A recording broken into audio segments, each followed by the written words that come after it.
Bam, we're live. Damn, a minute late. That passes fast. Loving all the stunts Alex been up to lately. Looking forward to this one. I'm delaying my workout to listen. I got bad news for you. Alex is going to be 30 minutes late.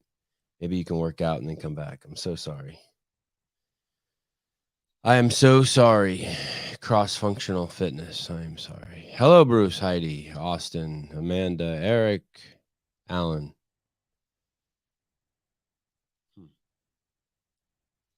Did no, that's not what I want. Let's see.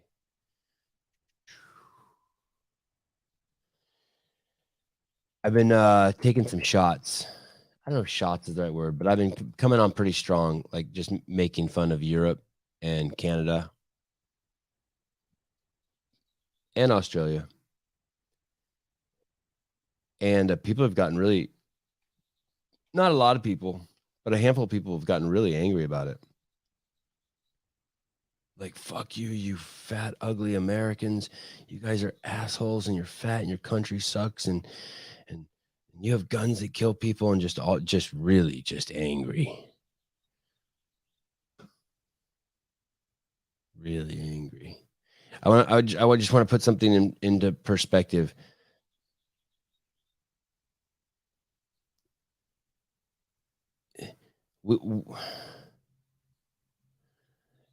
For people who don't understand, you could say that. I mean, there's these types of things can be put into perspective just all over the place. There's towns in China that have more people than most countries on the planet.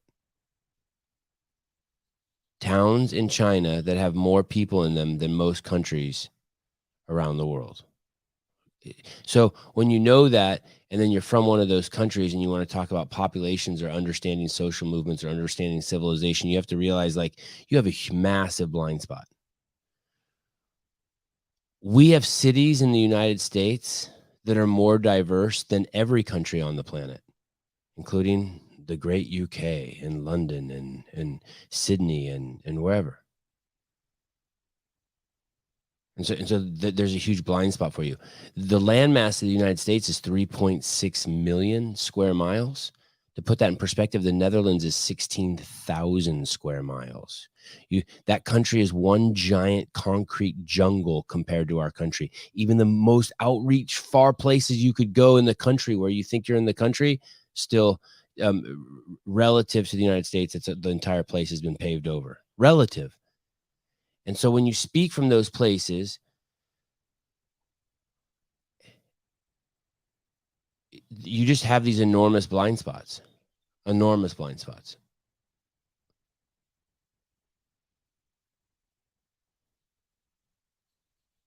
And I'm sorry. I know I am sorry. Some of the stuff I say is divisive, and I don't mean it to be.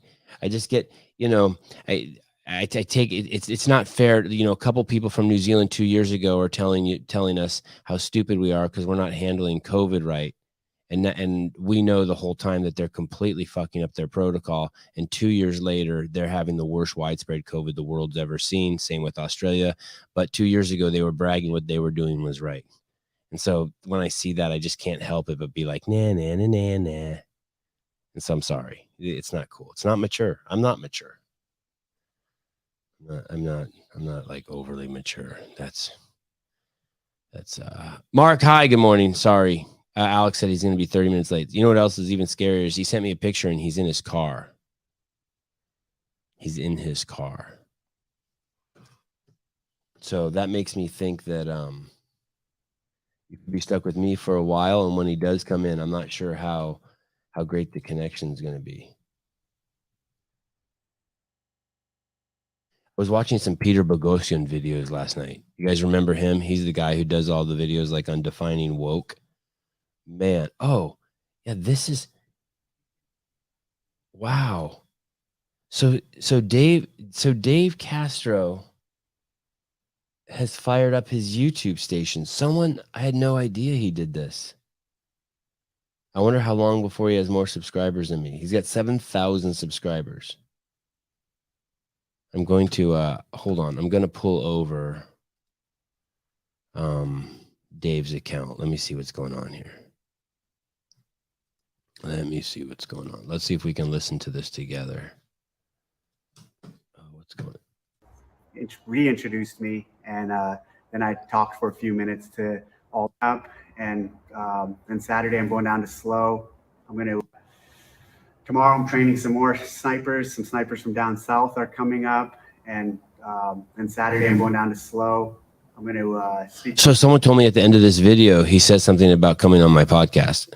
So, and I haven't heard it yet. A group of affiliates in that office right there, by the way, looks like he's at the ranch to me. Is that a sewing machine in the background? Maybe I don't know what room that is. From that area at Bill Grundler. Does that look like a sewing machine to you guys in the back there? See this? If you can see where I'm pointing my arrow, is that a sewing machine? I don't remember a sewing machine being in that room. I thought that was the war room, but it looks so different. Box. And also Friday, I'm going to hop on to Sevon's podcast and shoot the shit with him. So that'll be fun. If you guys have any, yeah, he just said it. Did you hear it? He's coming on my podcast tomorrow. When he doesn't like to do them on, he does not like to do them using StreamYard. I know he's going to want to do it in person. So that means I'm going to either have to go out to the ranch or he's going to have to come over to my house. And that means we probably won't go live. And that will be my fault. I don't know how to go live in person. I mean, I could rig it, but it could be pretty janky. Unless I have some time today, like to practice and run some test runs. All right. Well, dang. I'm excited to talk to him. No wonder. This morning I woke up and my DMs were full of people saying, hey, will you ask Dave this? He said, oh, here we go. Corey says, he said to send any questions you have for him to Sevon. Yeah, shit. That's cool. Let me see what else he says. Hold on. Let's see. Questions you want him to ask me, hit him up or hit me up. But oh shit, look, he's got a little TDC logo in the bottom right-hand corner of his video. Do you see that? Thanks for checking it out. Once again, I'll probably do these once a week or something like that, especially when I have stuff going on, just to give an overview of what's been going on. All right, thanks. Oh shit. Oh shit. Wow. Wow. Wow. So he's gonna, so we got Hiller doing daily videos. Now Dave's gonna start doing weekly videos. I always think of this. There's only so many minutes in the day that people have, right? So we're all competing for the same minutes. So all the people in the ecosystem are all competing for the same minutes. So, I have Dale Saran, the former general counsel of CrossFit, coming on in a couple of weeks. I have Dave coming on tomorrow. And you know who else I have coming on is, I think it's scheduled. I think we have Lauren Khalil coming on. Let me see. She's been just going nuts over there at the Morning Chalk Up. I want to go over and see their YouTube. Morning Chalk Up YouTube. Pause this. Let's go look over here. Share. How do I share? Share screen. Let's see what she's doing. I mean, look at this video. This is pretty. Will there ever be another Matt Fraser? And it has 9,000 views already, and she's got Ben Bergeron and Jason Khalipa on there. What? That's brilliant. That takes some balls. She's going hard. What a great idea. I wonder who came with that. Then she got Danielle Brandon talk over here. What happens to the teams division if Rich retires? I mean, look at all these. Are these all her? Let me see this Rich one. Oh, no, that one hasn't happened yet. That one's scheduled. Oh, look. Okay, so here she is with some dude who looks like a young version of me, like Humpty Hump. Oh, she got that dude again over here. Then she got Brian. Looks like a werewolf. Look at how busy she is. So 3 days ago, no. Oh, my goodness. Yesterday, I better hurry up and get Emma Lawson on before she's getting everyone. Then she got, yeah. Look at this is 1 day ago, 3 days ago, 3 days ago, 3 days ago, 3 days ago, 4 days ago, 4 days ago, 4 days ago, 5 days ago, 5 days ago, 5. Oh, she's releasing 3 videos a day. I lose. I can't win. All right, fine. Fuck it. I'm not going over there and looking anymore. Fucking depressing. Still waiting for Rosa to come on. Oh, yes, Greg soon. I think Greg will come on soon. I was just actually texting with him. I think it's only a matter of time. He always says he'll come on. And I think once he does come on, once that like I cross into that, I think I can have him on like a lot. I think maybe he'll enjoy himself and he'll come on a bunch. Yes, but you're underestimating how many hours people watch YouTube a day. Oh, meaning like if I think that they're competing, it's like, man, I have a lot of time to compete for, so it's irrelevant. Yeah, maybe.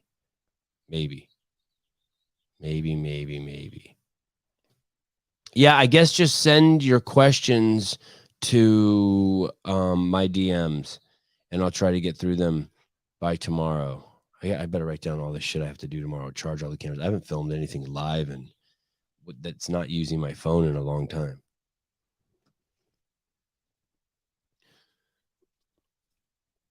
I've been really hyper focused on a couple ideas lately. The no plan B thing. I was just I've been just really focused on that and thinking about what that exactly means and what the implications are. And I've been really focused on kid stuff lately. For some reason, all of a sudden, out of nowhere, I used to get a ton of questions about kids. And then all of a sudden in the last month, a ton of people are asking me about raising kids again. I don't know what happened. I don't know if like 9 months ago, a bunch of people were banging and now the kids are popping out. The thing with kids is this. It's just, someone said this the other day, I can't remember. It doesn't really matter what you do with them as long as you're spending time with them. And part of me kind of thinks it's kind of that easy. So if you spend time with them and you're not beating them, you know what I mean? If you're being nice to them, you're engaging them, if you're showing patience with them, then it's all going to work out. And the other day I made that post also about just, try to treat them like they're sacred. What does sacred mean? Treat them like they're the greatest thing ever. Like they're God, like they're judging you based on how you treat them. Treat them just with no exception, So you would never give your favorite something Coke, right? It deserves better than Coke. You would never give your favorite something a pair of Nobles and be like, squeeze these things onto your feet. Give yourself something, give it something better. Try something new, set it free. And as long as you spend time with your kids and it's not, I don't want to say it's not easy because it is easy, but you're going to screw up a lot. Like I lose my temper every day with my kids for sure. Every day. There's someone doing something back there, punching someone in the balls, throwing something. The other day, my kid had a Sharpie. Joseph had a Sharpie. And we have a wall in the house where you measure how tall you are and then write the date down. And with a Sharpie, he was measuring like his He-Man doll or something, or his Elsa doll. So we have all these little lines now with permanent marker on our wall for action figures that have been measured. I wanted to kill him. I'm like, dude.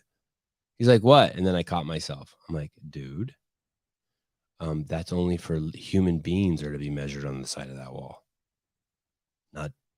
Not dolls. It's crazy how much shit I used to buy my kids. I went through a phase where like I was proud when my kids were born, I didn't buy them anything. And then they started getting into stuff and I ended up buying them so many like dolls. By dolls, they're like action figures, like Iron Man, Elsa, Spider-Man, just any movie they saw, they wanted them. They immediately disrobed Elsa. Actually, they disrobe all of them. They must be naked.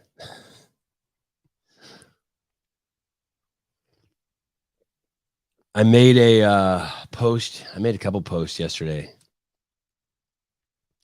I guess they were kind of harsh. I don't know if harsh is the word. Poignant. It stirred the pot. It wasn't my intention. I was just inspired. Someone sent me a post of Dave Castro giving a talk back in 2013. You guys want to hear it? I'm going to play it. Let me see. And my intention, my intention wasn't to be an asshole, but you know, sometimes it just happens. I'm going to play this piece for you right here. Okay, so some girl's talking and she asked a question. I'm going to skip past.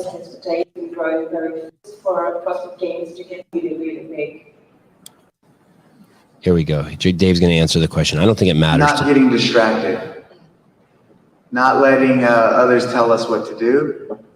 You know, people think that some of our sponsors maybe run the games or tell us how to do it. They have no input on how we're conducting the games, and they never will. No one ever will. And the games are all us, and we're going to put on a great event, and we're not going to let other people tell us how to put on our events. And it might piss people off. It might not be the PC thing to do, but keeping it core, keeping it CrossFit, keeping it true to us, true to our values, and not getting distracted by other forces. Not letting people tell us how it should be, which direction to take it, how traditional sports are run. If we would have listened to all those people, I don't think we'd be where we are with this event. And not seeking bigger growth, not going after, we need this thing to be this big. Do you hear that? Do you hear that? That was the part that really finally was like, all right, I've heard enough. I'm going to play the rest for you here in a minute. But he said, we're not going to seek growth. Do you know that's how every great person, that's how every great thing happens? It's weird. I was interviewing those kids the other day and I liked them, the Vision Twins, but they keep referring to themselves as a brand. Or I have some people helping me with my Instagram and they'll be like, oh, I'll stay true to your brand. And it's okay if they talk like that, but I can never talk like that to my brand. Try to do growth. That's not how things happen. That's not how good shit happens. That's not how sustainable love happens. That's what, I guess that's what I was saying. We don't need it to be that big. We're happy with how big it is. It's enough to give anything some authenticity or some presence. Wow, you look young this morning. I look young, do I? Huh? That makes good. Can you hear me? Hear you great. Did you just shave or something? No, I'm just in the car with my backwards hat. I'm leaving the Blaze TV studios. I'm going to Houston right now for the Republican convention. You'll like this. Okay, so in Texas, they have like the biggest state convention or whatever for Republicans, right? Mm-hmm. And they have this rule where if the male is if the president of the convention or whatever is a male, then hold on, I got some old duct tape for my phone setup. Then the vice president has to be a female. So I am running as vice president of the of the convention as Alexandria Stein. So all these people are tripping out because it's going to be insane in the membrane, as they say. Hey, are you a Republican? Kinda, not really. I'm more of a populist, but I'm definitely not like a liberal freak anymore. Not that I ever really was a super liberal person. I'm just saying, because of the Overton window, you know, I would be considered probably a conservative now. But I'm more of a populist. What's that mean? What's the Overton window? So that's like, because what happens is the left has moved so far left, right? So that yes. If you say that you're like, don't want a 9-year-old to transition their sex, you're considered like conservative. Like Bill Maher, have you seen how he's been saying? So is that a term I could look up, the Overton window? Yeah, look it up right now. Overton window. Overton window. Look it up. Hey, is that like, do you know the term jump the shark? Yeah, well, I mean, I love the term jump the shark. Yeah, of course. I'm very familiar with it. So that's what kind of the Democrats did? They jumped the shark? Basically, yes. They've gone so far left that if you don't agree with their crazy ideology, you're like a right-wing bigot. I mean, Yeah, because look at Bill Maher. But we were all liberals, and then so we were okay with a little bit of racism, like we were okay with affirmative action, right? And then they just took it too far, and they're like, "Fuck whitey, I hate white people," and it's like, oh shit, it set precedent.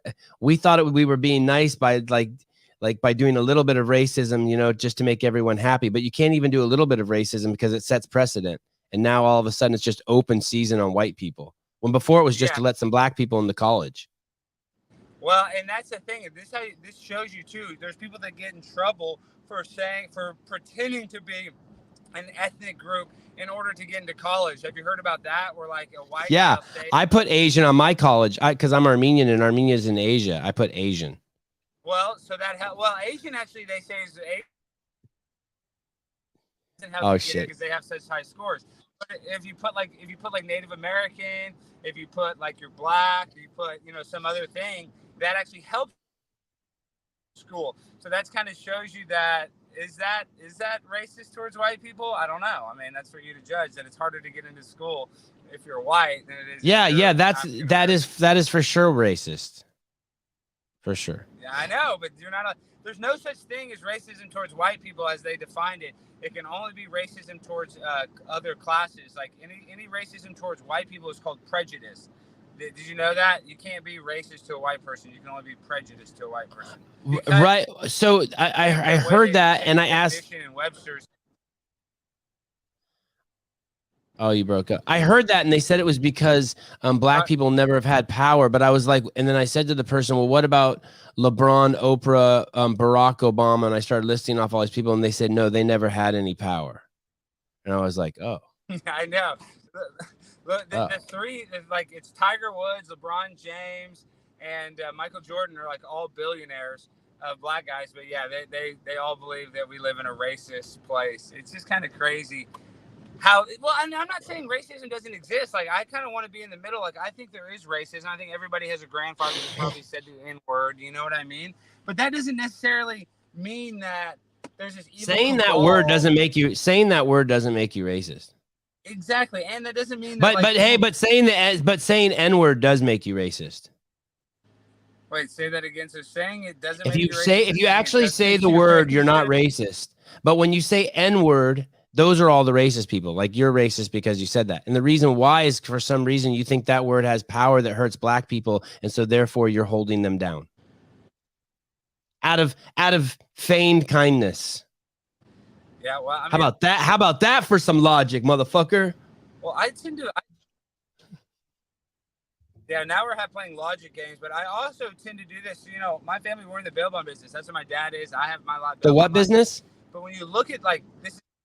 The bail bond business, we get people out of jail. I talked about this before. It's like that's why the world is going so. That's why it's just like eroding in New York and Los Angeles and Chicago because they have what is called bail reform, where they don't have a bail bond that's not responsible for getting people out of jail because they think it's based in racism. When really and truly, if you don't have a family member, or if you don't have like a loved one, a wife or girlfriend that's willing to bail you out of jail, that means you burned every bridge. You know, it's very rarely does somebody like not have one person that would help them out. It's usually because you've been to jail multiple times. But in those cities, they have the same form that you signed to get a public defender. You can now sign to get an ROR bond. It's called release on own recognizance.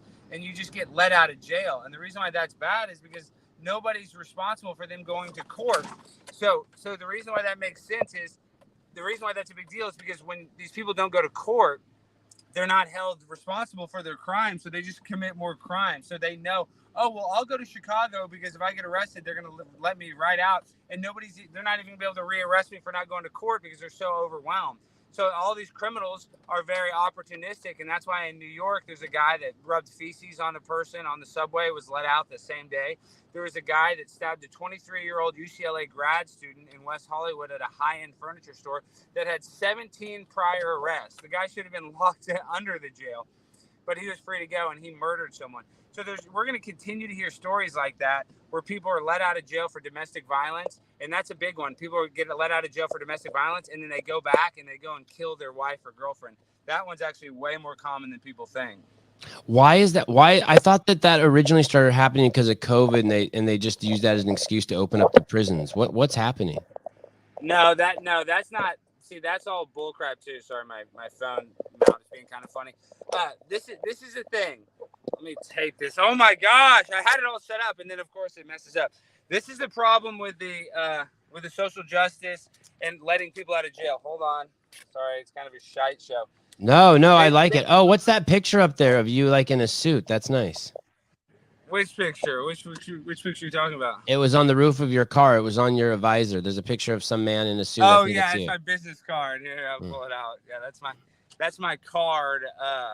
God, you're so professional. I remember when you were just a young man with no professionalism. Now you have a business card. Unreal. I know. Now I'm rolling in the dough, as they say. Oh my gosh, dude! I just totally broke my the phone mount. I'm gonna have to duct tape this now to my. What a pain in the ass! Like I just broke the whole thing trying to bend it backwards. Hey, maybe you could put some tape on the back of your phone and then stick your phone to something. That's what I'm gonna do. That's what I'm doing right now. And I got all the time in the world. I got a 3-hour drive, so that's what I'm doing. I'm gonna freaking do that. It's such a pain in my bottom. Mr. Stein, I want to ask you another question about so we have one question open. I want to ask you another question. Someone in my DMs was saying like, hey, it's so disappointing how far you've swung to the right. And they said all you're against vaccines and you're or the other things they said a bunch of stuff, but I realized it's not that it's interesting how they couch it. It's not that I'm against vaccines. I'm against forced injections on adults and kids. And there's a huge distinction there. And I'm also, I don't think I can be Republican because I'm okay with terminating. Well, I'm not okay with terminating babies, but I'm more not okay with putting laws on women's bodies.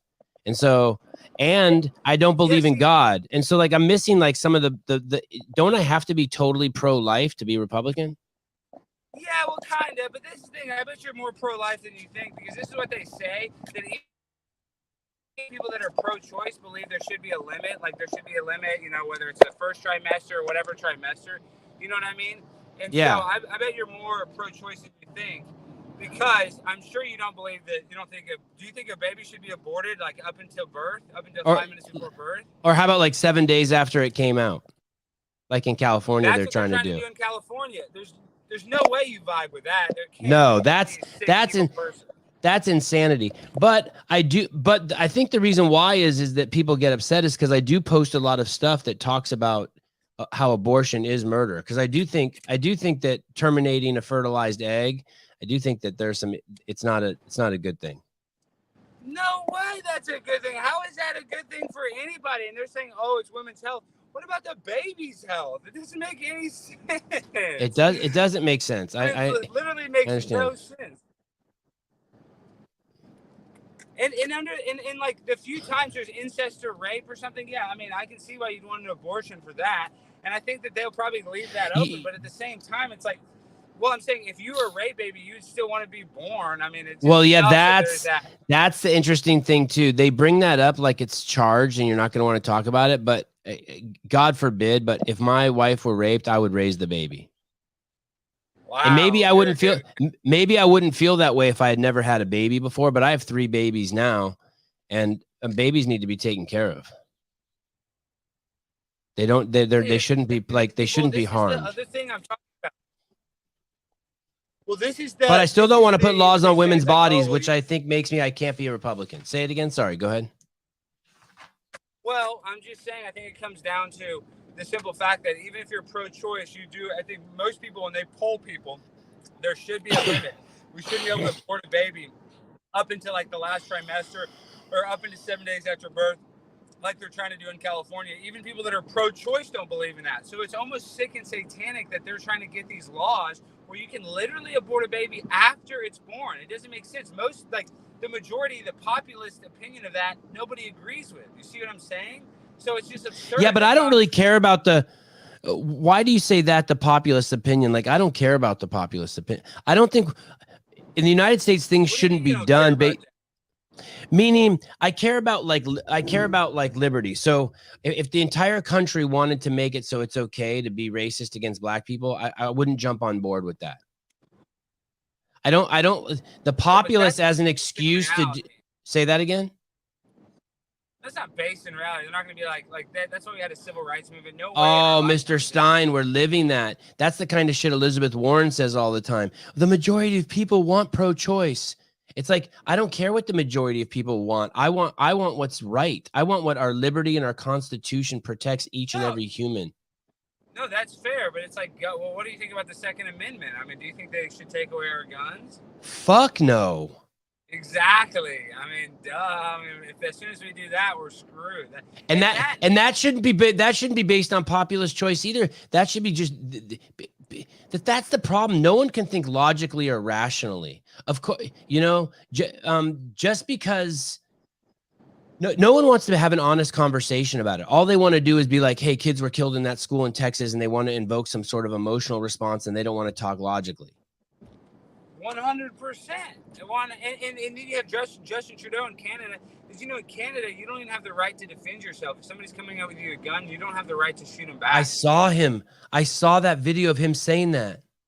What the hell, dude? That's the logic they want us to accept. Like, that makes no sense. You don't even have the right to defend your life in Canada. I want to see if I can. Yeah, I want to see maybe if I have that video. Pull it up. Google it. Trudeau no right to defend yourself with a gun. It'll come right up. There'll probably be 1,000 copies of it. That's how absurd we've gotten. We're not even allowed to defend yourself.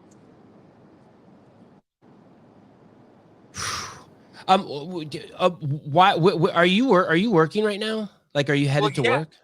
No, I mean, I'm headed to Houston. I'm on the road trip right now to Houston. So I told you, so this is how it works. The convention, we started talking about politics, but this Republican convention, and this is why I'm not even super Republican in this sense. So how it works is the president of the convention is a male. So that means the vice president has to be female.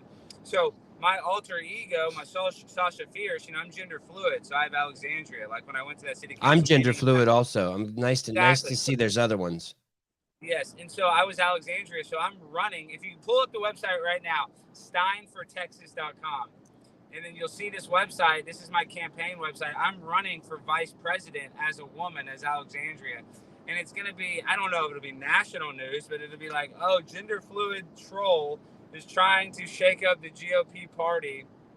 And yeah, that's basically what I'm doing. I'm going there to cause a big disturbance. And Dan Crenshaw is there. And I'm going to call out Dan Crenshaw. I know, and being a globalist. See, that's the problem, dude. Whether you're on the right wing or the left wing, it's old cliche. Both wings are on the same bird. But we're being sold out to the globalists, to these people that actually they care about the world more than they care about America. So all those people that have basically demonized you to say, if you're a nationalist, that is considered a racist. You're considered a racist if you have national pride. And I think Jack Pacific, I can't even say his name, said a very good thing. He talked about how when he went to the Ukraine, everybody in America has a Ukraine flag in their bio. You drive down the street, these car dealerships have them. When he was in the Ukraine, he didn't see one American flag. Not one American flag. So think about that. We gave them $80 billion. They don't even put up one American flag because they have national pride. And it's not illegal for them to have national pride. But here in America, if you have national pride, if you are proud to be an American, you're considered a racist. Some people even consider the American flag a hate symbol. So that is how far as a society we've devolved, where we have to hate our own country in order to be socially acceptable to other people. That is the clown world. That is disgusting. That is probably one of our biggest problems, is that we no longer have national pride, and and the socially acceptable thing is to have national hate. I was raised that way in Berkeley, California. The national pride is bad. Really? Of course. I mean, that's where it all comes out of. It comes out of these institutions, these schools. They're the global leaders in the globalism movement. I mean, it's like all these intellectuals. They're the ones that are the Marxists, the socialists. And that's why, like, when you constantly hear this, equality. Well, the only way we can have an equal society is if we have a communistic society. That's the only way. So I'm not saying that I don't want to have equal rights and I don't want things to be fair, but people need to realize the world is not going to be a fair place. You are not promised the same as somebody else. Sadly, that was never how it's going to be happening. There's the people that haves and the have-nots. And if you have nothing, you better go get something, because if it's ever going to be equitable or equity or equal, that is communism. There's no other way it works A out. jails are equitable. Everyone has the same sheets, the same shoes. Well, not necessarily, because people that have money are able to go to the commissary and buy stuff, and then you can buy that stuff and trade it. So if you have money in the jail, you can have a much better life than if you're right. But it's pretty close. I mean, it's as close as, and that's what that's what they're trying to do in Canada. They're trying to make it one giant jail. 100%. 100%. They're literally trying to make it a jail. If you don't have a vaccine, you can't travel outside the country. You can't do anything unless you. And I didn't realize that. Like as a kid, I always kind of thought Canada was like a good place because the government helped them, because I was kind of liberal. Like, yeah, oh, they have right. healthcare. This seems like a good place. But dude, then you come to find out all that free stuff you get, you know, there's a caveat to it. You know, there's that, yes. I've been digging into all the health stuff, and all the Europeans and Canadians are like, in my DMs, don't believe the hype. It's all bullshit. And they tell me about all the money they have to pay and how long you have to wait.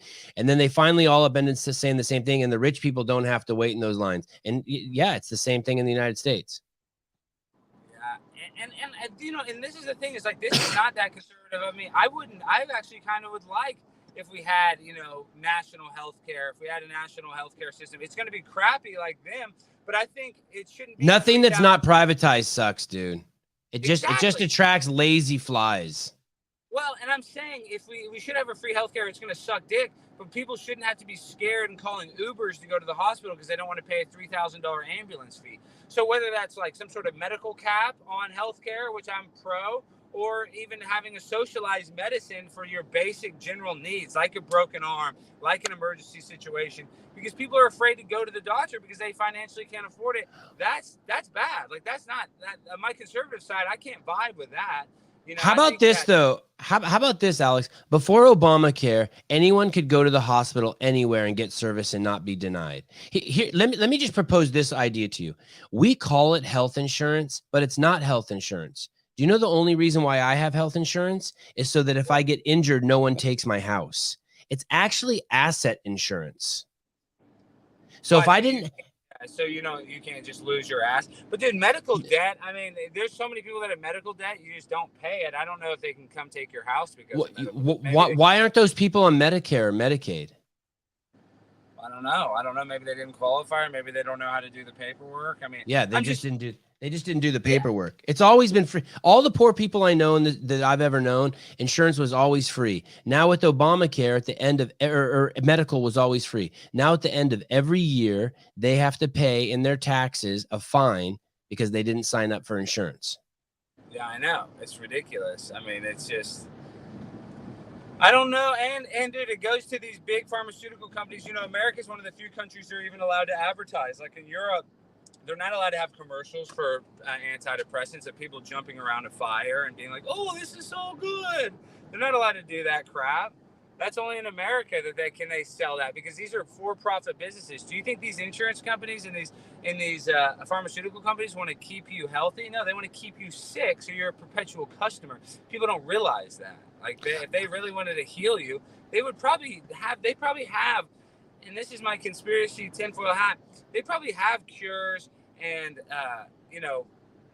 cures for a lot of stuff that they probably keep in wraps because they don't want a bunch of people healthy. They don't want people living that long. They want people sick constantly. And you might call me that a total conspiracy, but I really do believe that. Like, they don't care. I don't know if they want them sick, but they're making money off them. The sick economy is the biggest economy in the world, at least in the United States.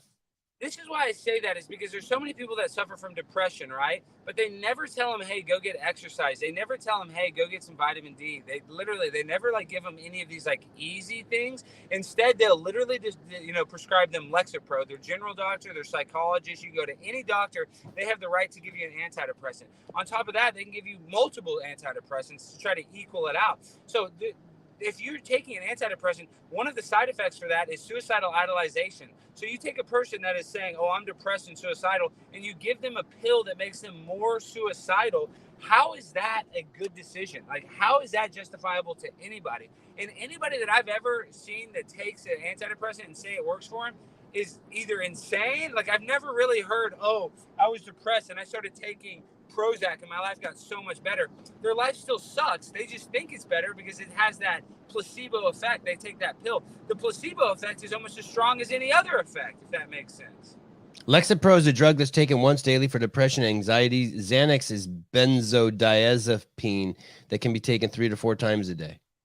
Yeah, but Xanax is poison. You've taken Xanax before. It's the strongest drug. And this is why Xanax is a great drug in this sense. You can be scared to death of flying, and you take a Xanax, and you won't even care if the plane crashes. Now, that is a good, like I'm saying, it has a very potent and powerful effect.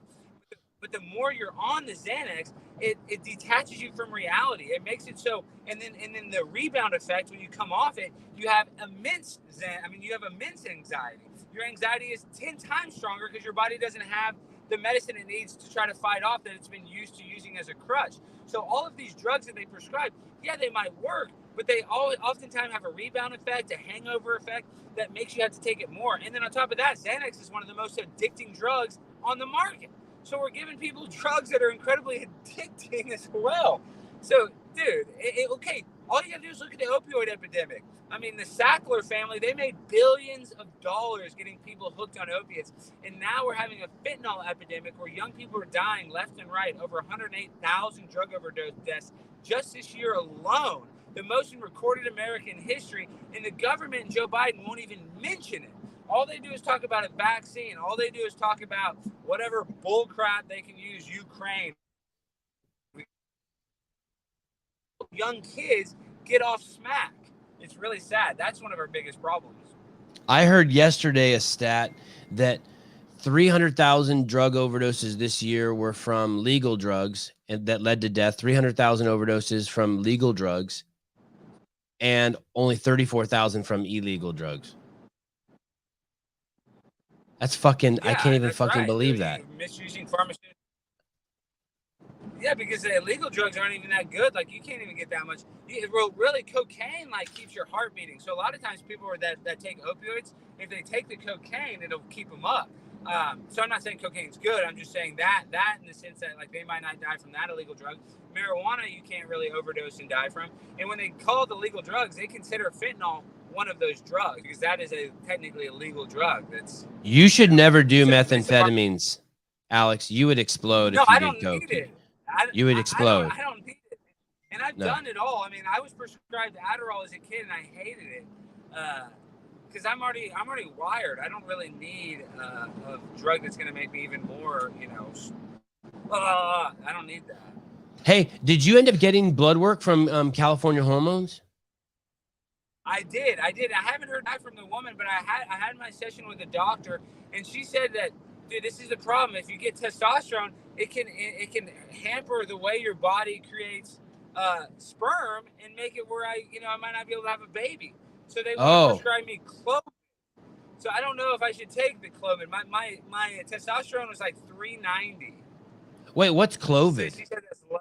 Clomid or something. I don't know. It's what you take to get off testosterone, but at the same time, it's what you can boost your testosterone.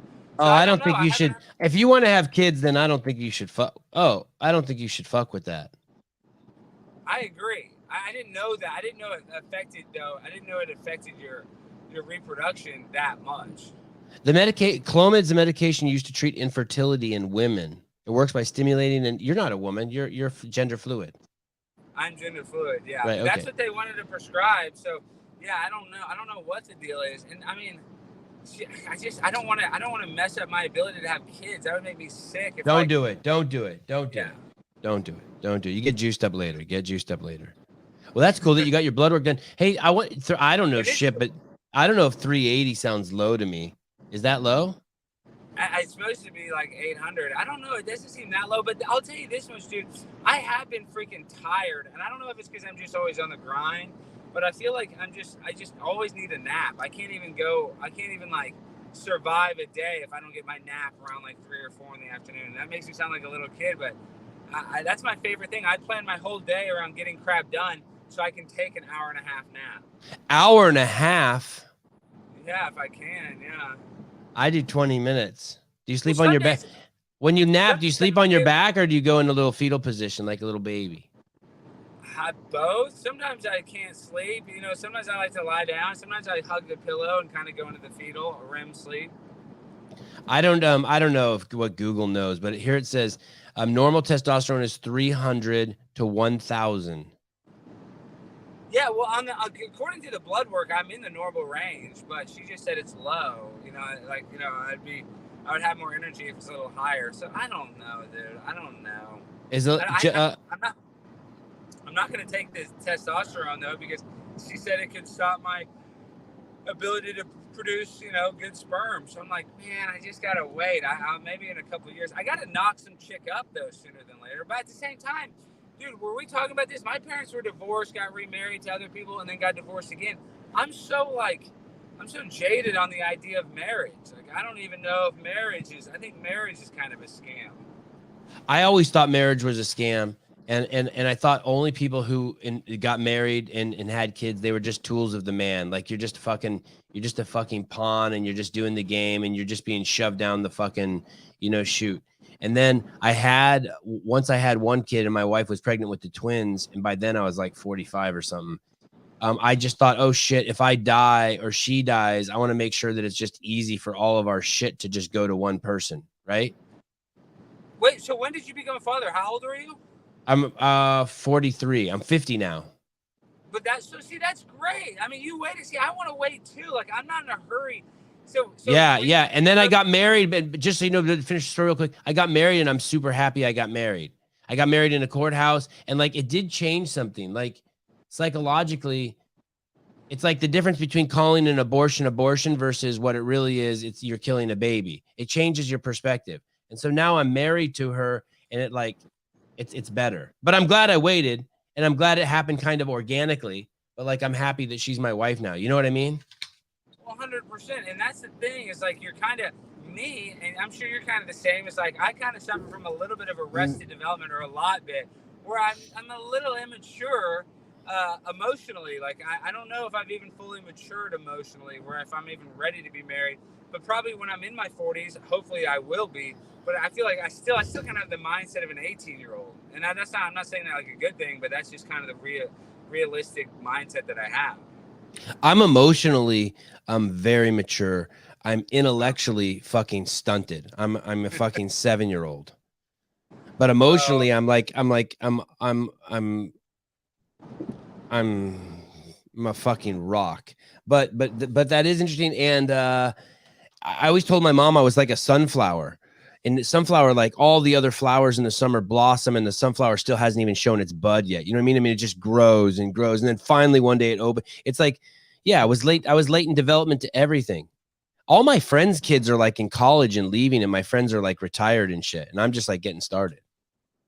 I know, that's what they say. Like Howard Stern, obviously I don't like him anymore, but he always whenever you have like a celebrity, and I can't think of like what celebrity, but there's a bunch of them that would have a kid like in their 40s, 50s, and 60s.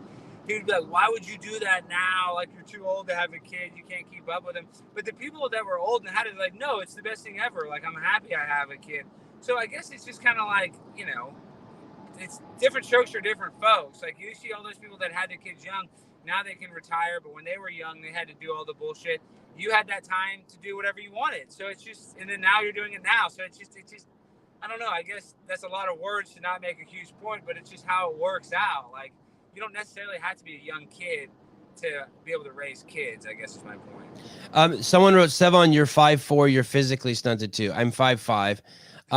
But like yesterday I took my kids to the beach, and they did jiu-jitsu in the morning. Then I took them to the beach, and we were at the beach all day, and I took them out surfing, and I don't even surf. And I put them in wetsuits, and I took them out into the ocean, and I bought them a surfboard. And for an hour and a half, I pushed them around surfing in the water, and then I played frisbee with them for an hour and a half. And I don't see any of the other parents right and left of me doing that shit. So, like, and Exactly. I'm not even all juiced up. I'm just a normal dude. Yeah, but you're a little more than normal. You're a little extraordinary. I'm extra. I I use caffeine suppository. A Is that a caffeine. real thing? No, do they no, have I weed don't on know. I don't know. Caffeine? I don't I wouldn't know. be surprised. Well, did you ever hear did you ever do drugs where they'd be like, oh, if you put an ecstasy pill up your butt, it works 10 times stronger? I never tried that one, but did you ever hear that one?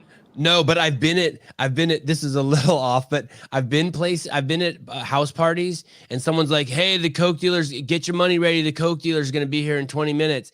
And fucking like dogs, Pavlovian, everyone starts taking shits. And within 10 minutes, all the toilet paper is gone in the house because everyone thinks the Oh Coke. my God. I've seen, Well, you know. yeah, they I've seen that. It's pretty crazy. It works on me. You would work on me too. Coke dealers come and I just run and take a shit. You have to. You have Yeah, to. yeah. There's laxatives in it. And for the people playing at home, you guys might not know that, but I didn't know that either. Is that why? I didn't know that. That's why you shit when you do a line of Coke, because there's laxatives in it? that's what they say. Yeah, that's one of the things they mix it with. Laxatives. Yes, baby laxatives. Wow. That's what they say. This is the last time I FaceTime with Sevon, he answered with no pants. That's true. That is true. But Why? What's the point of pants? You don't need a bunch of pants. no, and you do that on your show, right? You'll just have your suit on, but no pants on. All the time. Duh. Come on, man. Why do they can't see the bottom? They can't see that part of you. So why do you have to have the freaking pants? And it's comfortable. A lot of times I have boxers on though, because your butt cheeks sitting on a leather chair. Oh yeah. I don't like being naked too much. I like underwear. Yeah, I'm an underwear man myself. Yeah, but I'll just have on my sliders, my whatever, my whatever you call them, my underwear. They're briefs, but they're kind of not briefs. They're like basketball. Oh, like Marky Mark made famous, like Mark Wahlberg made famous. Those Calvin Klein ones. No, I mean kinda. I mean they're like these sport ones. They're like I don't know if you guys can see here like this. Like these, they're kind of like this, Yeah, yeah. I'm telling you, before I was I'd never, I mean, this is fucking, I don't know, 20 years ago, but before him, I don't think I'd ever seen these. You see these kind of underwear? Yeah, they're the best. Yeah, I'd never seen those. I went back to tighty whities about 5 years ago. Oh wow! So they're kind of nut huggers, is what we call them. Yeah, and I'm kind of fastidious. I change my underwear 2 or 3 times a day. Not that they're ever dirty, but I just like fresh underwear. And then once it starts, like I'm in for the night, then I put on boxers and a pair of sweats. I respect that. Wow. So you got business, you got your business underwear, and then I just like these because they kind of keep everything, concealed. They're stretchy, they're comfortable. I wear these, I sleep in these. I have I bought probably literally 50 of them because they come in packs of 10 or whatever. I think I bought 5 packs. I like the same underwear, like the same brand, the one that I like. Me too. Me too. Yeah, I wear the ones that I like. Hey, do you sell merchandise? Do you sell Alex Stein merchandise, like Alex Stein shirts and shit? I just have one shirt, but I have so many merch companies who reach out to me. I got to get on my merch game more. I really got. That's one of my things I got to step up. I just haven't. I've just been lazy when it comes to designing merch. If you go to conspiracycastle.com/merch, I have a shirt on there. I have 2 shirts with my logo on it. But I need to come up with more creative because I have ideas for stuff. I just haven't. This is why I need to sell more T-shirts, but you only make $4 or $5 per shirt. So it's not. Yeah. It's definitely not a money. No, everybody thinks it's such a money generator. The only person that makes money seems like the shirt distributor. Hey, what's your I see Conspiracy Castle on YouTube, but I don't see is there a website? It's conspiracycastle.com or .live/merch. Okay, I see. Conspiracycastle.live/merch. Hey, this is your YouTube station? Yeah, that's my YouTube. How many YouTube stations do you have? And I got that one. I think I got 4 or 5 because I got so many backups. And then my main one now is the Alex Stein. You just Google Alex Stein, go to that channel. That's the one where I got all my. That's the Pimp channel. Shit! When I met you, you had 5,000 subscribers. Then a couple weeks ago, I had you on. You had 109. Now you have 158. Dude, I'm grinding. I'm blowing up, as they say. But dude, now YouTube sucks, bro, because It used to be like you could go viral on there and there's a good community, but now there's so many other competing social networks, social media companies like TikTok, Instagram. They all have videos compared to what it was like 4 years ago. Because I have a buddy, Cassidy Campbell, that has 1 million subscribers. Dude, his views are way down. You just don't get as many people on YouTube. They used to be like stuck on it all day. Now they're stuck on all these other apps. So there's just like, obviously it's still the biggest and the baddest. Like, it's still good in the sense that it's like the best, video service. But there's just so many other options for people to watch crap, and people's attention span is so short. They don't watch these long podcasts as much, I don't think. I don't know. It's all I know because I just started doing it a year ago. We have to have used YouTube. I'm not saying we don't do it, but they say a few years ago, like 3 or 4 years ago, when they kicked off Alex Jones, that's when they say it went downhill. Hey, why did they kick him off? What was he saying? Oh, the Alex Jones. He got kicked off while Trump was president. So that shows you that Trump really should have helped him out, because that gave them the right to deplatform Trump. Like, these people. Right. These people in Berkeley, like where you're from, and Northern California, the technocracy, they have these strong political beliefs that if you're speaking out against them at all and you're effective, they take you out. Like, have you seen how they're having like a weaponized coordinate? Did you see that video of me going to the drag queen event, or the drag queen for children event? Yeah, that was nuts. That was nuts. Hey, I want to say one thing before you dive in there. Every time I watch these drag queen events, and now they're just all over Instagram, right? Showing, I always think this. If that was a straight woman, the left would lose their mind if a straight woman was dancing like that in front of kids. Like, it's a man shaking his boobs and putting his butt in little kids' faces, but it's okay because it's a man dressed as a woman. If that was a woman, the left would be losing their mind. It would be pornography. I just don't understand how they don't. I don't understand how they can't just think logically for a second. Can you imagine letting your boy stick money into a grown man's like bikini underwear? Dude, they would love it. Not only can I imagine it, I saw it. And that shows you, like, it's not even the drag queen's fault, really. I mean, they're a part of it because they're, like, letting kids tip them in a sexualized manner and, like, insinuating a strip club. But, dude, it's these parents. And when I was at this event, it was called Drag Your Kids to Pride. And it was a drag show at a small gay dive bar. I wouldn't even call it a big gay bar. It's like a dive bar. Probably doesn't hold 100 people. And one of the signs on the wall, it says it's not going to lick itself, which is like a sexual innuendo for a blowjob or whatever you want to call it. Yes. And so they had kids in there. And this is why it was more sinister than like the drag queen story time that they have at libraries. Now, that's still weird that they're having library drag queen story time. But at least there's like, it's kind of out in the open. You can kind of see what's going on. At this event, dude, they had a clear door. So like, let's say you were like walking down the street, you could look into a bar. I guess that's just, how a normal bar is. But dude, when we went there and we're protesting it, they put paper over the door like the 2020 election. Like, you know what I mean?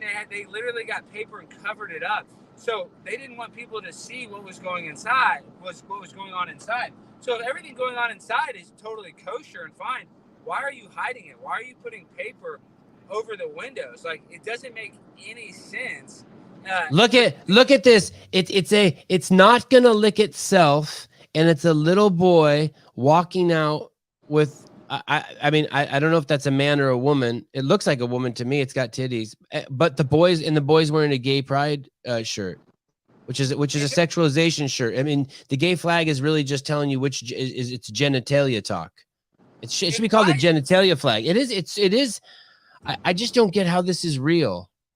And dude, I'm not even. Look how uncomfortable that kid is, dude. Look how uncomfortable this poor little boy is. Oh my God, look at his body posture. And supposedly he was trying to play on his handheld video game, his Nintendo DS, and his mom grabbed it and said, "No, look at the drag queen. Watch the show. Watch the show." Yeah. And dude, I don't care if you're gay or straight at all. But why does your sexual orientation, who you like to sleep with, have to be your whole identity? You know what I mean? Or why don't even talk to kids about it, period. Exactly. I mean, what's up, Devon? What's up, Mr. Martinez? Say hi to the great Alex Stein, because in a couple of years he's going to be too big and he'll never be on the show, and so you can say hi to him now. I know, Alex, man. I really am a fan of your stuff, but I wanted to tell you guys, did y'all get to see first off the I forgot the name of the guy, but he did the What Is a Woman documentary. Did y'all get to see that yet? Yeah, Matt Walsh of the Daily Wire.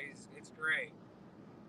Not only did awesome. Alex see it, but he fucking can't sleep at night because he wished he would have done it. He's such a fucking competitive workaholic. He's like, that motherfucker. Yeah. A little mad. Yeah. Go ahead. Well, yeah, and I saw some guy that, like, you know, a liberal channel talking about, because I was like freaking appalled by that. It's not going to lick itself. But some liberal channel was saying that that's not, like, it wasn't for what we were thinking it is, like some innuendo for like gay or like sucking dick, but it was more for an ice cream place. That if you look up this Calderon ice cream or something like that, that their slogan is "It's not going to lick itself." Hey, and do you know So check out how what a bunch of bullshit that is. Even if that is true, I know. that ice cream place is using it because it's a sexual innuendo. You motherfucker! I agree. Jesus I criminy! I agree. I know. And just the insanity. I just thought I'd share that with you guys. Just crazy where the world's going, man. No, you made a great point. Like, there is some ice cream shop that has that, but that just shows you how dumb these people are. Just like you said, that is literally a sexual innuendo at the ice cream place. But this wasn't an ice cream parlor. And there's other people here saying, oh, well, you can bring your kid to the bar at Chili's. Well, this wasn't a Chili's, bud. This is a gay bar with a drag show. Like, they try to make these, comparisons that aren't even the right comparison. You know, they're just apples and oranges. And that's where we're at. It's like people have lost touch with the reality in order to try to make their narrative sound like it's palatable or okay. What's scary is you think that you would have kids and at all costs you would protect them. Like you'd be happy that there's a world that has this stuff. So if they ever want it when they get older, they can partake in it and party and do whatever. But why would you introduce it to a 7-year-old boy or a 7-year-old girl? Why not just leave them alone? Why aren't they outside catching lizards? Why aren't they? I don't get why you're taking them to something like this. I saw a lady. I saw a lady the other day in that Matt Walsh, a little video in the Matt Walsh clip, and it was a transgender person. I think it was a dude who is now a chick or something. I can't remember. And I don't even like using that word transgender. It's like I don't like using the word abortion. I just want to say what it is.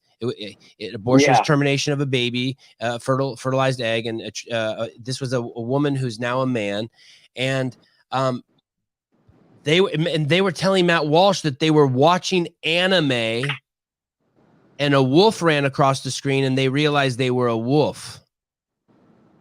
What the fuck? Yeah. What is that? I was on LSD watching Ren and Stimpy, and I thought I was a mouse all of a sudden. Like, the origins of your identity came from a television set. I mean, that right there just shows you how fucked up it is. Yeah, and I'll tell you one more thing. I had an argument with someone the other day.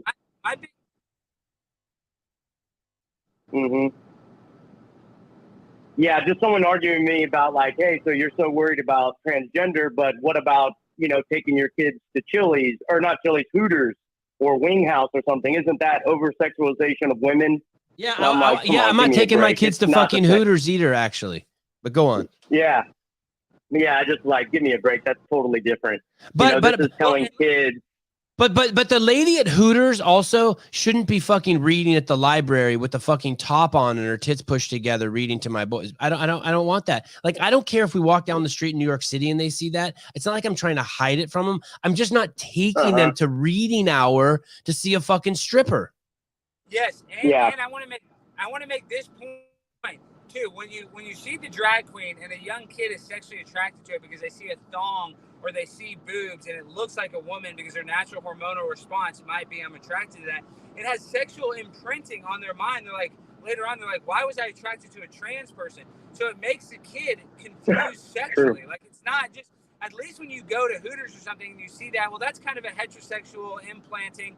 Not that that's a great thing, but that's more normal than the implanting of a trans person gaslighting you as a woman when they're actually a man, that creates all kind of sexual confusion later on in life.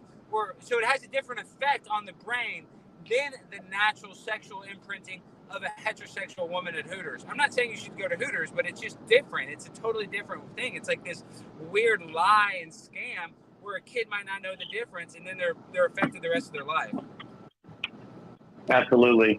Well, all right, guys, I'll let you roll. I got to get back to work, but I just thought I'd share that with you. Thanks, Alex. Thanks, Savon.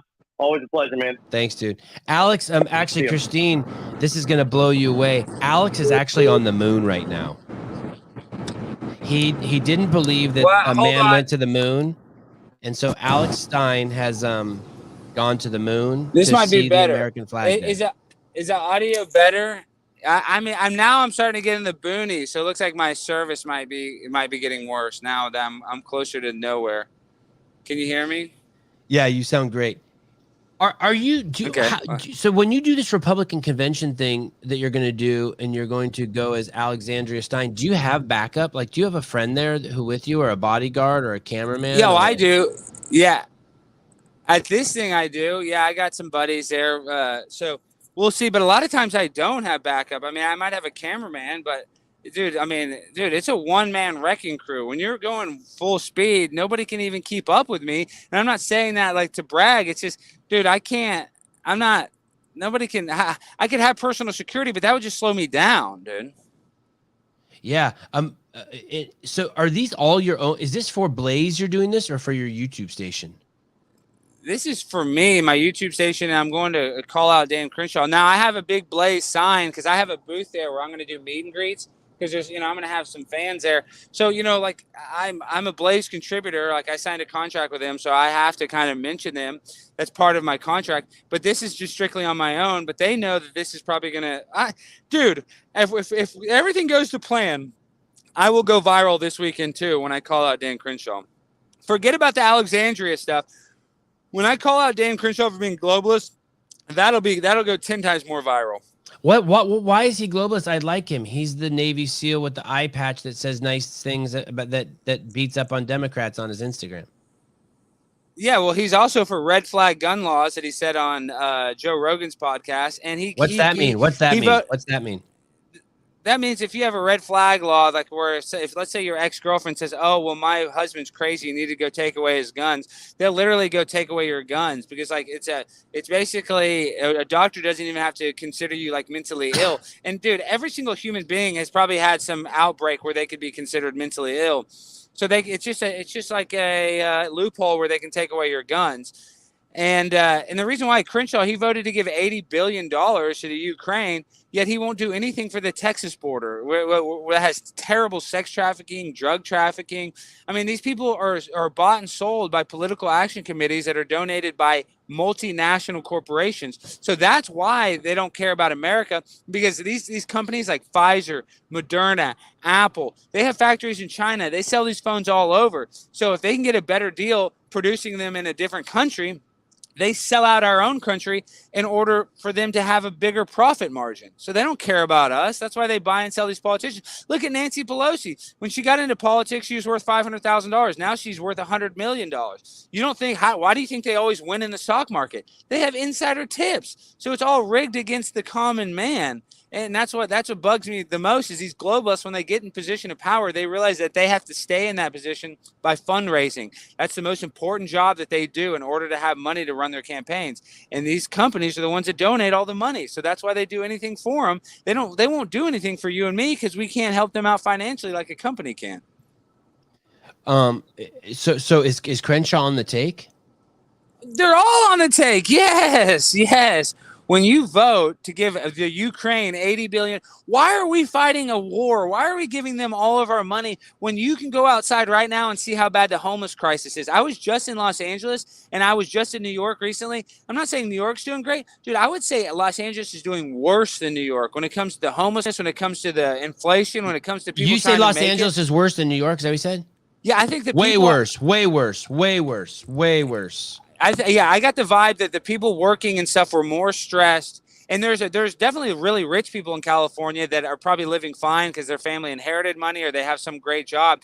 But dude, the disparity of the middle class, I didn't see any middle class in California. It was either like a shitty 1992 Honda Civic or somebody in a brand new like Corvette or something. Like you could just kind of tell by I'm in the car business. I could kind of tell by the makeup of cars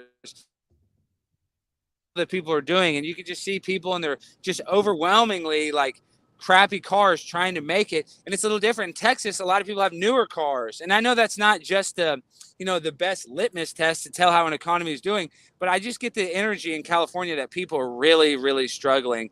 And like, because of that, they're stressed. And dude, you look at the parking situation, they'll give you a parking ticket in 2 seconds. Like nobody cares in California. Like they're all just trying to, rob Peter to pay Paul, is the saying. Fox News Tucker Carlson mocked Republican Texas Representative Dan Crenshaw as he discussed his support for Ukraine, dubbing the congressman a former Navy SEAL who lost an eye while fighting in Afghanistan, Eye Patch McCain. Yes, and listen to this. I love Tucker Carlson. I'm going on his show next Monday, so I'm a big, I'm serious. Indebted. Yes, dude. Yes. Are you gonna wear pants? I have to because they can see me from the bottom down. I wish I didn't have to, but yes, I have to wear pants. So I'm a Tucker Carlson diehard. I ride and die with Tucker. What is what's the nature of your visit to see Mr. Carlson? He's doing an interview about Primetime 99 Alex Stein. He wants to talk about how I got started. How did I become a viral sensation?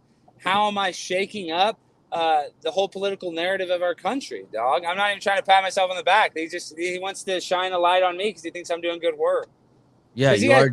Well, because he has a sense of humor. That's the thing, is he has a sense of humor.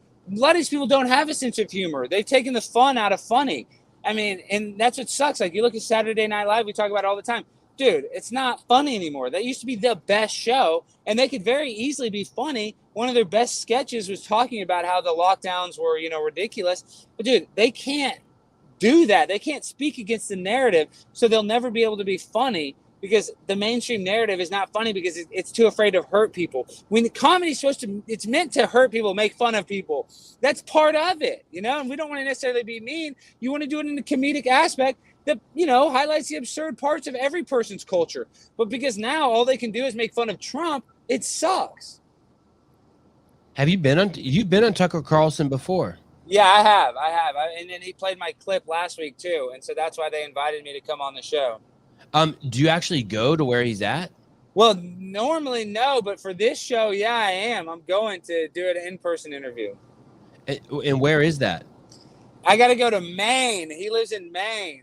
I don't even know where in Maine, but he has a studio in Maine that he goes in the summer because it's so nice out there. What? Yeah, bro. A big deal. It's a big deal, Holyfield, dog. What? Yeah, I'm grinding. Primetime's grinding. Hold on, let's hear what he I may have shared the screen wrong. Let me hear. I want to hear what he says about you here. This is so good. My mom probably doesn't like it that I'm showing Tucker Carlson. Oh, she's pissed. She is pissed. You have to show Brian Stelter. He's a citizen, but they were not that interested. So he decided on a new approach. Alex Stein adopted the alter ego, primetime number 99, Alex Stein. He became a lot more voluble, and in the process showed us how unhinged. Join us for the first time tonight. Alex Stein, it's great to meet you. How did you start doing this? Holy shit, you're twins. That's what we say. He's my dad. In the interview, I go, "You're my biological father." Go to the end of the interview. Oh my goodness. Go to the last 25 seconds of the interview. On purpose, in my opinion, Tucker. So you're not going to be on YouTube long, obviously. So I would just recommend to I'm not. You're not. I'm Baby Tucker. So if you're willing to... Oh, here we go. Tucker, you're here. Hey, Tucker, one last thing. Everybody says I'm Baby Tucker. So if you're willing to submit to a DNA test and prove you're not my father, I would appreciate that because we're both good looking. We're both funny. We might be related. And you're my hero. Thank you, Tucker, again.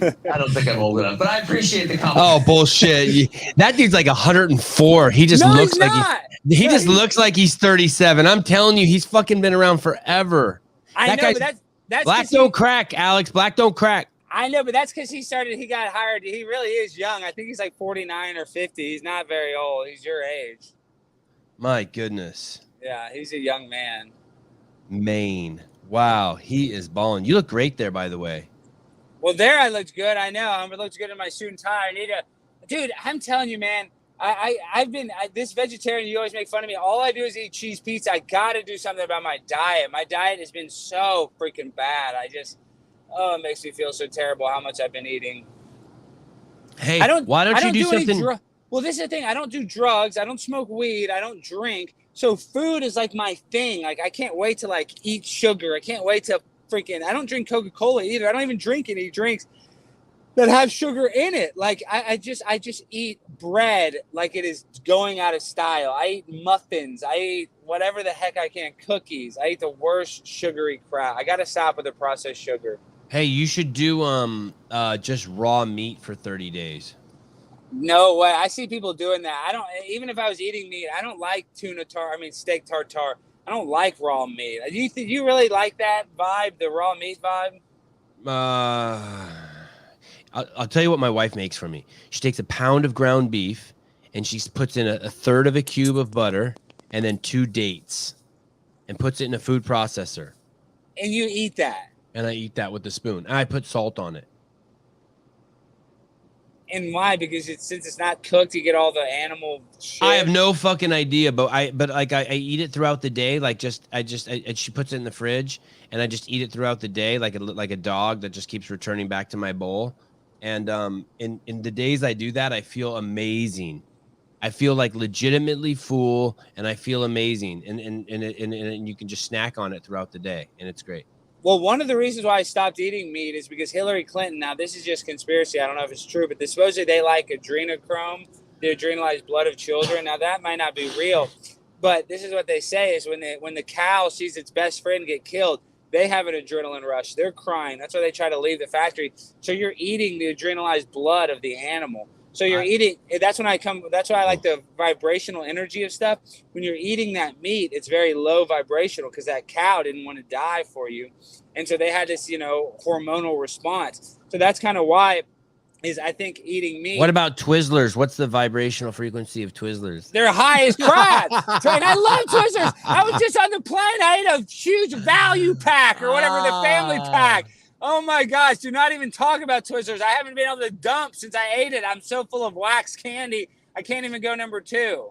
Who's going to watch your cats when you go to Maine? Dude, I'm sick. And my dad has to go to my house, and he goes there once a day, and then I have another friend that goes by there. My cat, it makes me sick. I'm nervous about my cats right now.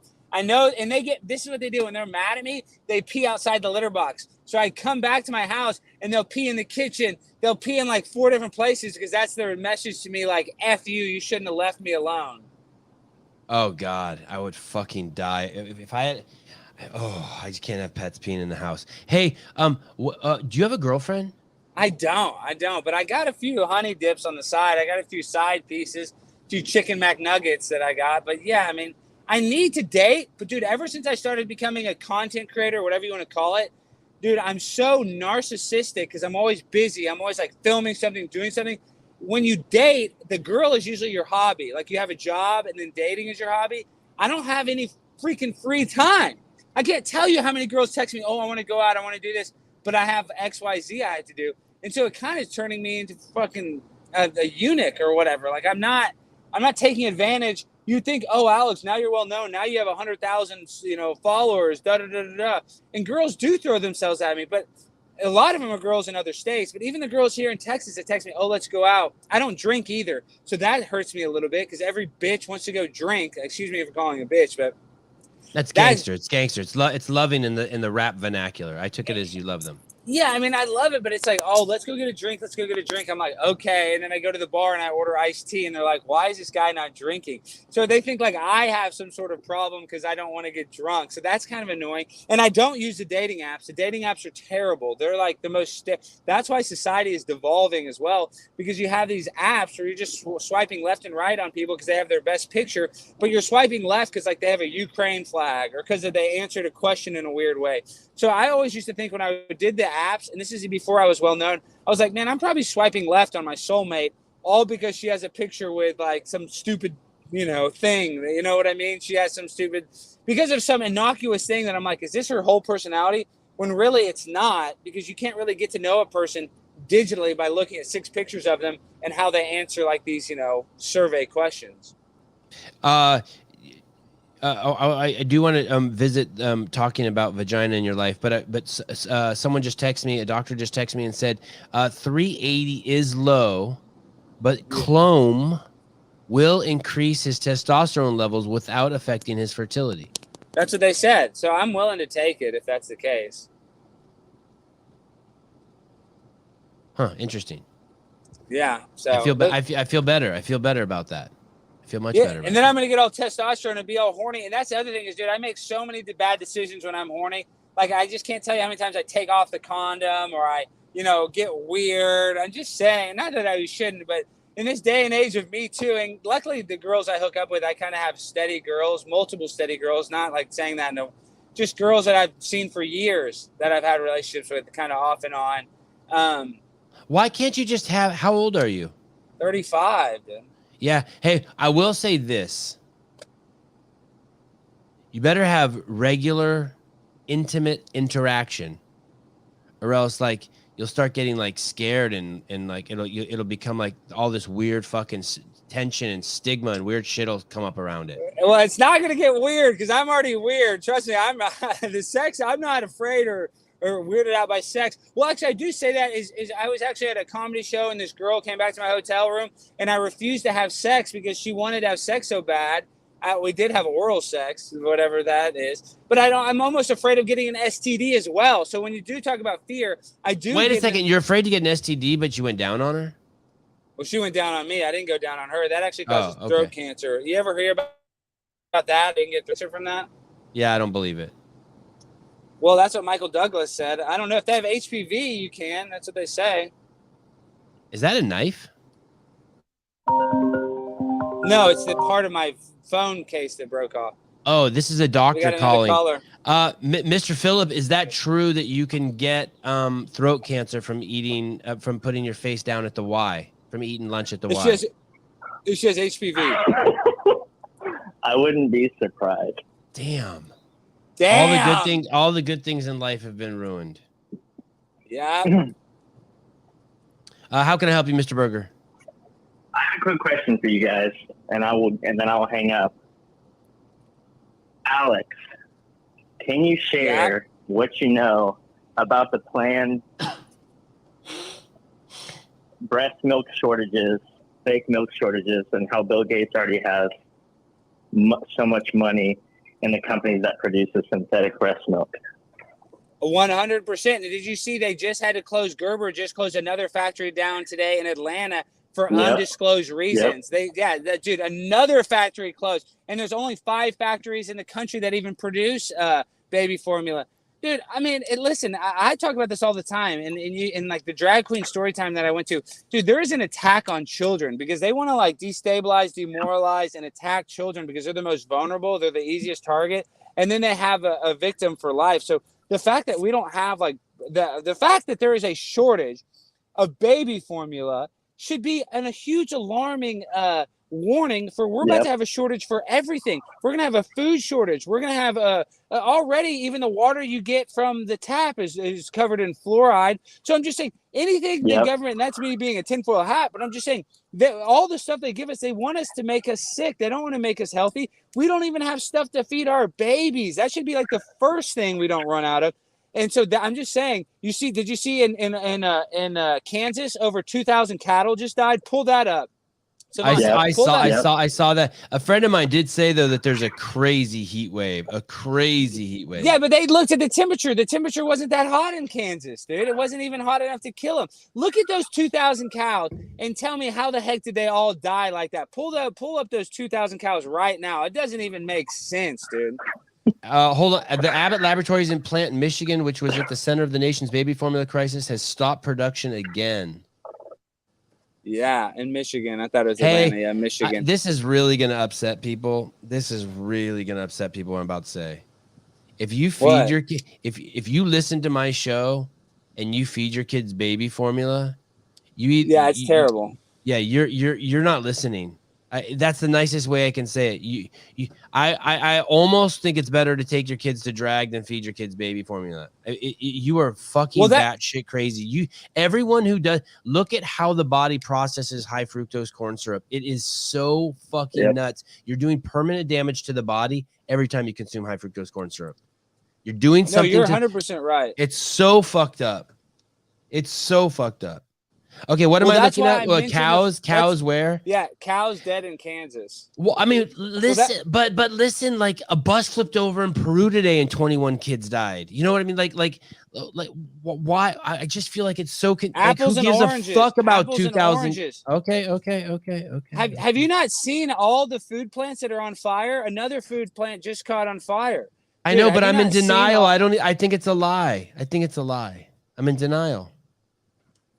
I don't know. Dude, you're in denial, bro. Yeah. I mean, very, very. Have you been to the grocery store? No, try not to. Why? Is it getting weird? I know food's very expensive. Yeah. I know food's very expensive. And dude, peanut butter is gone from a lot of the shelves. There's multiple. How do they not have peanuts? Peanut butter's like on short demand. All the jelly you want, all the high fructose corn syrup you want, not enough peanut butter. And we could like live off peanut butter for a long time if we got in a pinch. That's not a good thing to live off of either. No, but I'm just saying, dude, if there is a food shortage, you could have storable peanut butter, rice, beans, stuff that, dude, there is going to be a food shortage. It's just going to be like the pandemic. There's going to be something, and they're going to say, oh, well, it was just it was an accident. We didn't plan on this. We didn't think it was going to happen. Just like the baby formula. Oh, we didn't think this was going to happen. We'll just fly in some food from Germany. But they're going to be short on food too. Like, it's all meant to control us. That's why they're going to and then they're going to be able to ration food. So you're going to have to get your vaccine to be able to go to the food pantry. Hey, it's going to be bad. Is someone going to get in trouble for this? For what? For letting 2,000 cows die? Like, why didn't someone go give them fucking water? It wasn't the heat that killed them, dude. Look at the temperature. It's not the heat that killed. There is a guy right now, and this is conspiracy, that owns a chicken farm, and this is a leaked text message screenshot. I don't know how you'd pull this up, but this guy said that he's getting paid double if he euthanizes his whole entire chicken plant instead of selling it. You know what city? And he's having a moral. He's having a moral crisis. He doesn't know whether to do it or not. In Wichita today, at 2 a.m. it was 101 degrees. Yesterday, at 2 a.m. I don't know. Is that where they died in Wichita? I don't know, but that's when I type in Kansas weather. That's what I'm getting. Well, all I know is I'm in Texas, dude. It's 104 degrees yesterday. I'm looking at a cow. They're fine. I mean, they live in the hot. I mean, I don't know how would all 2,000 of them die. That seems unusual. Not one of them's gonna live, dude. I wonder how many. Like, okay, how many cows in the USA? There's 30 million cows in the USA. Probably so, yeah. Dude, I killed 600 million sperm yesterday.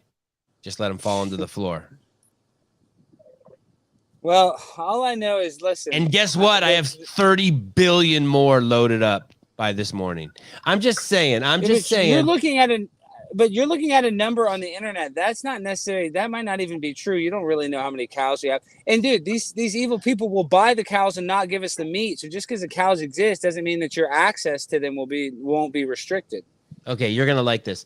There are 30.1 million beef cows in the United States as of Jan 1, 2022, down 2% from last year. The number of milk cows in the United States decreased to 9.38 million. U.S. calf crop was estimated at 35.1 million head, down 1% from 2020. Oh, how many cows are in China? Oh, 60 million cows. Well, dude, it looks like you're going to have your raw ground beef for a while, I guess. There's so many. I know so many people that have cows. I just go over there. Well, and there's 350 million Americans is what they say. So how many cows is that per American? 1/30th, 1/35th cow per.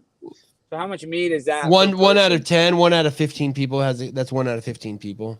And one cow does feed a person for feed a person for an entire year easily. You feed 3 people. Nah, 1 person, 2 people. Get like But that's pounds not of meat. right. I'm saying, yeah, but if there's 350 million humans in America and there's 30 million cows, so we got to split the cow one. You're right. Yeah. That's not good. It's not good. We need another 100 million cows. Yeah. Actually, we need 270 million cows. I wonder what the turnaround time is on the cow. Hey, how come there's no one behind you? Did you pull over on the side of the road? No, I'm stuck in traffic, dude. I'm stuck in total standstill traffic. It's fucked. I'm trying to get over to the right. Of course. How come there's no one behind you? It's because I'm stuck in this left lane trying to get. I wasn't paying attention, and I got to get over to the right. I don't know if you guys can see. Can you see all the cars over there? Yeah. What kind of car is that? Let me see. This is a 4Runner, and dude, I can drive any car. And this is my mom's 4Runner that I bought her, and I've just kind of been driving it because I like the nostalgic that being in her car. And where do you park this thing? Mm-hmm. Well, in my driveway, like a pimp. What do you mean? And dude, in Texas, we got plenty of places to park. Dude, parking in California, I was only there 1 full day, 2 nights. Dude, I had to pay $4 because I had to park in garages constantly. I mean, dude, and some places didn't have a garage. I couldn't even park. Like, dude, it was insane. I don't know how a normal person with a job making $22 an hour can even afford to live there if you're making $200 a day. That's $1,000 a week if you're working 5 days. Yeah, it's nothing. I mean, to rent a 2-bedroom house here is like $4,500 a month. That's what I'm saying. So I went and spoke at the Compton City Council meeting. I spoke at Culver, and I spoke at Long Beach. And fans came to the Culver City one, and I couldn't believe it. This guys, I was like, "Oh, you live right by here, walking distance." And downtown Culver City is super nice. It's like next to Sony Studios. It's really nice. I was like, "What's your rent? Like $2,500 a month?" He laughed at me. He's like, "It's $4,500 a month." I was like, "Holy crap! For a 1-bedroom, $4,500 a month." Obviously, he's in a nice building. Because I remember I had the crappiest studio ever in West Hollywood. And that was at the time in 2011, 2012. That was $1,200 for a studio with like the kitchen out. You know what I mean? It was literally like an efficiency studio. Not even a bedroom, just 1 room. Why did you do the thing in Compton? Now, because I'm a pimp on a blimp. And I know that. I was only there for a day.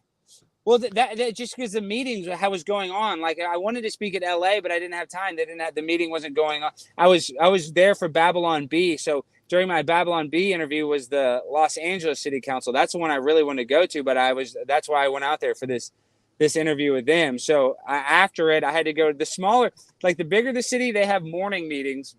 And then the smaller places usually have night meetings. So I was able to go to Culver City, Long Beach, and Compton. Is there a message you're trying to drive when you go there? Like I know you sung the song. I watched it. You did the rap song. It was about you cracked the jokes about the getting the vaccine. But is there a message you're trying to send to those city council people, or are you just working on your rap skills? Well, a little bit of both, but I mean, I'm just trying to be. This is what people always don't realize is when I go to these meetings, they're like, "Oh, Alex, why do you act like a goofball?" Dude, always so far. I mean, there's some people that hate it, but dude, people love it because those meetings are extra serious. They're extra serious, so people are always on edge. And when I go up there and act like a goofball, it takes away a lot of that anxiety in the room. The other people that are going to speak, then it's not as serious. So really, I'm just trying to make a joke of something that's serious. I'm trying to be the class clown in a place that's ultra serious. So like, I'm not trying to virtue signal, but I purposely want to go there and be a goofball because I would speak at these meetings seriously and they wouldn't even notice. But the crazier and goofier I got, it actually has an effect. Now, all of a sudden, people aren't worried about looking stupid because I'm the one that looked stupid. So then they feel comfortable. So in general, it actually helps the meeting in the long run. And after this, dude, people loved it. In Compton, they came up to me after, "Oh, dude, I want to meet you." And now I'm getting all these messages from people that are in the fire department, people in the water department. They're like, "I can't believe you're in Compton. I'm such a fan. Oh, that's so cool. Please come back. Please come back." I could show you the Instagram messages. So people like this because everybody has this self-righteousness, self-importance about themselves. we got to be able to be self-deprecating and make fun of ourselves more and joke. But these people have lost their sense of humor, especially these politicians and these council members that think they're so important. We need to troll them and make fun of them and make fun of their job a little bit more, so we can connect with each other, so we can get on the same level field instead of these being non-playable characters or we can't interact with them because they're way more important than us. We got to tease them and bring them down to our level. Yeah, this lady sitting behind you was loving you. Yeah, dude, come on. Yeah, she was loving you. What's up, Mr. Jarg? Hi, this is Kate with Senior Benefits. How are you doing today? Oh, Mrs. Kate. Hi, I'm good. How are you? Great. It's a robot. I'm good. Thank you for asking. Are you a robot? I'm calling you about a new low-cost final expense insurance that has just been approved in your state. Wow, Our isn't it program is amazing? designed to cover How they can make it sound like it's not. That is pretty good. How good is that robot? So hey, that's deceit. Isn't that deceit? I don't know, but she got your Google Voice number? No, it's not Google Voice. It's a phone number, just a phone number I have. Wow. These people are no joke, dude. They're going to call you and try to sell you crap. And dude, I like this one guy, his name's Kit Boger or whatever, and he trolls the people that do the phone scams. You know, that like, oh, your Windows 95 is out of order. You need to give us your IP address, and they like hack into elderly people's like computers. They only the only people that are victims are like people that are senile that don't know what's going on and believe, you know, some Indian guy is trying to help them. But I like how that guy trolls them. There's so many phone scammers. Hey, no, you should never. Well, let's do a PSA here. You should never believe any email. No bank would ever have you click on an email that takes you to their account. You should never trust giving anyone who calls you anything. My favorite is the one. There's a town south of me from named Watsonville, and I get a call there from like every 2 years saying that there's been a case filed against me in the courthouse there. Yeah, and the first time I got it, it scared the shit out of me. I remember. It's probably like 6 years ago. And then I started asking some questions and they started getting like hostile. And I was like, yo, motherfucker, you call me, bitch. And then I finally realized it. I called down there to the courthouse and they're like, yeah, it's a complete scam. Yeah, that happens in California like crazy. Or they say they're the fake IRS and you got to do all this. I mean, and you'd be so stupid because a lot of times they want you to like go buy a Google Play card or like a gift card and read them off the information off the back. Like, if anybody is that stupid enough to go buy that and read them the information, you almost deserve to be scammed at that point. You know, if Amazon sold everything, then an Amazon gift card would be ubiquitous. Would be the same as cash, I guess, is what I'm saying. It basically is, though. It's cash, yeah. Because you can order dry food, canned food, all kinds of food off Amazon as well. I think that's how I've heard how the dark web works. How you buy illegal shit. You basically buy, give them your Amazon gift card code number, and that's how money exchanges. Yeah, I'm not surprised, but I also thought it was Bitcoin. But whatever. Yeah, I mean, dude, these scammers, they'll take anything. They can turn anything into cash. I thought Bitcoin went away. Is Bitcoin still around? Yeah, I mean, I think it's taken a dive. I'm not a huge Bitcoin guy. I have some because I get paid on this website in Ethereum, but Ethereum's taking a hit. I mean, dude, the stock market, everything's taking a hit right now. So it's like we can't even survive at the rate that we're going. Like everything's going to crash. There's going to be a housing crash. There's going to be we're already in a recession.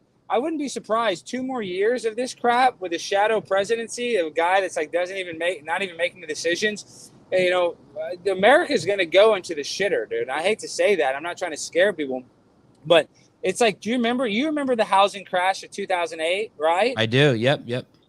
And that brought on Occupy Wall Street. And now all these people that were like anti-corporation, anti-big bank are all the people that are pro-corporation and pro-big bank and pro-Pfizer. Yep. So within 10 years, 12 years, they were able to convince all those people. But there's going to be another crash like that. I mean, I hate to be the bearer of bad news. There's going to be some sort of, whether it's a housing crash, whether it's a stock market crash, whether it's like a currency inflation where it's going to cost, you know, a hamburger at McDonald's is going to cost $25. You know, that something like that is going to happen. I guarantee it. Elisa, that was some AI shit. That thing heard me say something. I forget what it responded to, but it responded to something I said. Like I said, how are you? And it said, I'm fine. That was like some fucking crazy AI shit. And at that point that they're doing that, it's just deception and they know they're doing it. They're trying to trick me into think I'm talking to a human. Well, hey, it's funny that you say that. So there's a thing called the uncanny valley where like they can't make a robot look exactly like a human. And they actually have a computer software where they try, and this is why I'm not too worried about the artificial intelligence taking over. I'm more worried about them putting like guns on those fake robotic dogs and shooting us. Uh-oh, we lost you. I'm not sure what happened.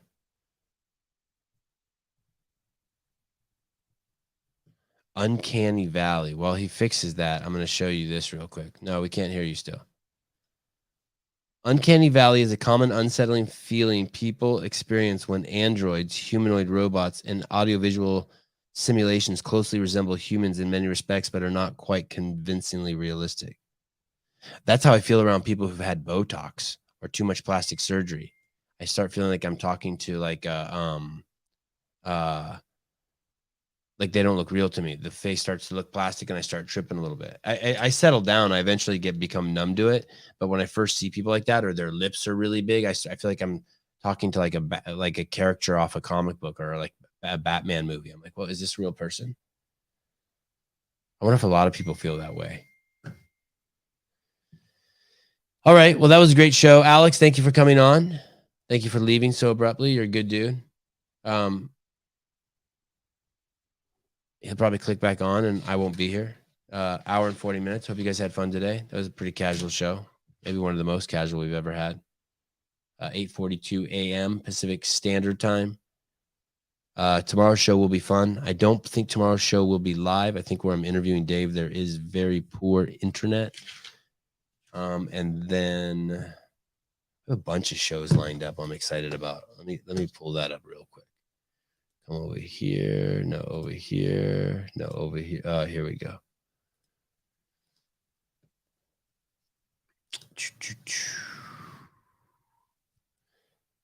Bunch of live shows. I don't know if you guys know this, but the main reason why I went live, I ever went live, was because Dave said I should do it. And I'm pretty stoked I did.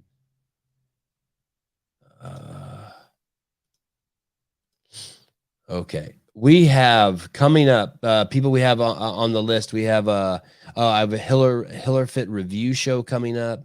I have a show with Gary Chikvakian, the guy, the only Armenian in the NBA and the G League. We have Matt DeLugos coming up. We have Lauren Khalil coming up. We have Alex Gazan coming up. I'm having Coach Grandy back on. He's the father of the Grandy twins. I have Brittany Schmidt, a comedian, coming on. I have Nicholas Joyal coming on. So we got quite the crew. I think there's a bunch more too. Like I mentioned, Dale Saran, the former general counsel of CrossFit Inc., Dave Castro, and I don't have a date for Greg yet, but hopefully soon. All right, guys, thank you for listening. Kind of a unique show today. Love you guys. Bye-bye.